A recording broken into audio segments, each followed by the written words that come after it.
Outra questão que nós podemos lembrar é o hábito que nós temos de projetar no outro. É um vício também, que precisa ser combatido. Então, está lá no Evangelho segundo o Espiritismo, no item 10, dizendo assim, olha, um dos grandes defeitos da humanidade é ver primeiro o mal que está nos outros antes de ver o que está em nós. Então, primeiro a gente vê no outro. Tem uma fala que diz assim, quanto mais João fala de Pedro, mais sei de João e menos de Pedro. Porque, na realidade, a gente passa a ver quem está falando do outro. Olha como é que ele fala. Olha a malícia dele. A gente passa a conhecer mais aquela pessoa que está falando do que o personagem que ele está usando ali. Porque se ele age assim com outro, ele age assim comigo. Ele não tem caridade. Então, dessa maneira, esses julgamentos, né, que fazemos em relação às outras pessoas, nos informam sobre tudo aquilo que temos por dentro. É a nossa forma, né? A forma. Como é que você fala do outro? É a sua forma. O que sai lá de dentro? É aquela maneira.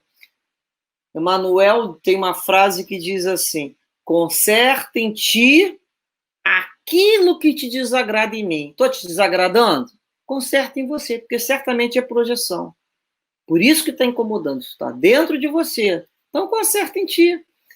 Então, a gente tem que reparar como nós estamos vendo o mundo.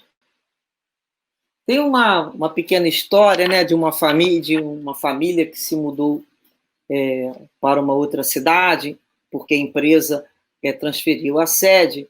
Então, começou muita gente ter que morar naquela cidade. Então, passaram lá no posto de gasolina e conversaram lá com o frentista. Eu estou me mudando aqui para essa cidade, eu venho da cidade X, e eu gostaria de saber como é que é essa cidade aqui. Aí o frentista falou assim para o moço, como é que é a cidade que o senhor morava antes? Ele falou, minha cidade, uma cidade ruim, as pessoas muito fofoqueiras, as pessoas muito maldosas, eu não gostava dos meus vizinhos, não, ainda bem que eu estou saindo de lá, é um lugar feio, é um lugar que o clima está sempre ruim. Aí o frentista falou para ele, pois é, meu amigo, aqui vai ser a mesma coisa. Aí foi embora. Daqui a pouco chega outro, né, empregado que foi transferido também, faz a mesma pergunta para o frentista. Como é que é a sua cidade? Aí ele perguntou, como é que era a sua, da onde o senhor veio? Ele falou, eu estou sentindo até tristeza, porque era uma cidade muito boa, nós éramos muito amigos, tinha vizinhos muito bons, muito prestativos, uma paisagem belíssima, um clima muito bom. Fui sempre muito feliz naquela cidade. Aí o frentista sábio falou para ele, pois fique tranquilo que aqui o senhor vai encontrar a mesma coisa. Então, assim, nós vamos reparando que o quanto, né, que somos nós que falamos do mundo, na realidade, na medida que falamos de nós mesmos, das nossas dificuldades, do nosso clima interior. Na medida que olhamos para as outras pessoas, estamos falando da gente. Se os nossos olhos forem bons, toda a nossa alma será boa. Vejamos aqui uma outra passagem de Jesus que foi anotada em Mateus, que nos diz assim, por que vedes uma palha no olho do vosso irmão e não notais uma trave que está no vosso olho? Você vê lá aquela palhinha no outro, não vê uma trave no seu, não é? Então, o que Jesus está alertando ali? O hábito de julgar. Cuidado. Antes de criticar os defeitos e as faltas dos outros, devemos examinar a nossa própria conduta e fazer uma severa crítica do nosso proceder. Então, a gente tem que procurar na gente.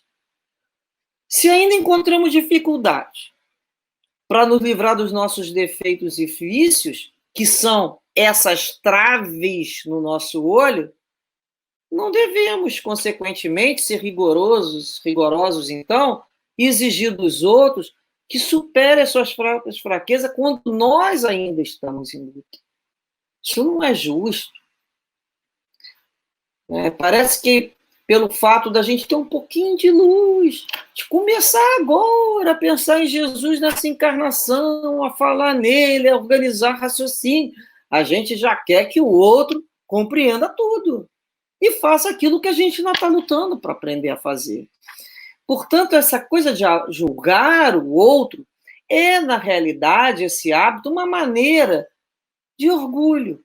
Porque quem julga, o que a pessoa pensa? Pensa que é superior ao outro. Porque só quem julga é melhor. Então, destaca o erro do outro ao invés de buscar o quê? A qualidade.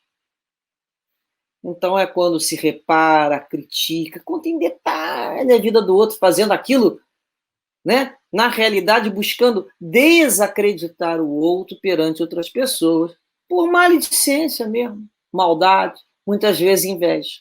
Que a criatura, não se conhecendo, não percebe que a presença do outro lhe causa. A gente tem que vigiar e orar. O que o outro, quando se aproxima de mim? O que é isso que eu estou sentindo? Ué, inveja? Mas por que não? Nós somos seres humanos. A inveja? Então eu tenho que combater é isso. E não o outro. É ressentimento? É despeito? Então eu tenho que ter essa coragem dessa. Isso é a luta. Então, quando a pessoa fala assim, nossa, né, chega alguém, você viu como é que aquela mulher ali, aquela moça ali, como é que se comporta? Deus me livre agir daquela maneira. Tradução disso. Reparem quanto eu sou formosa, virtuosa e graciosa, e que sorte a sua me conhecer. Porque fulano, ó, não vale a pena. Foi isso que a gente quis dizer? Isso é comportamento. Alguém que faz isso está no seu juízo normal? Muitas vezes, né, a gente fala isso com famílias alheias, porque é que a gente acredita que nunca passaremos nas nossas casas por problemas que os outros estão passando. E vamos passar e até idêntico. É aquele famoso, né? Cuspiu para o alto, vai cair na própria testa. Então eu falo, minha casa isso nunca vai acontecer. É por isso que a gente tem essas famílias que eu falo maravilhosas, né? Umas famílias perfeitas que na realidade se equivocam, né? Muito.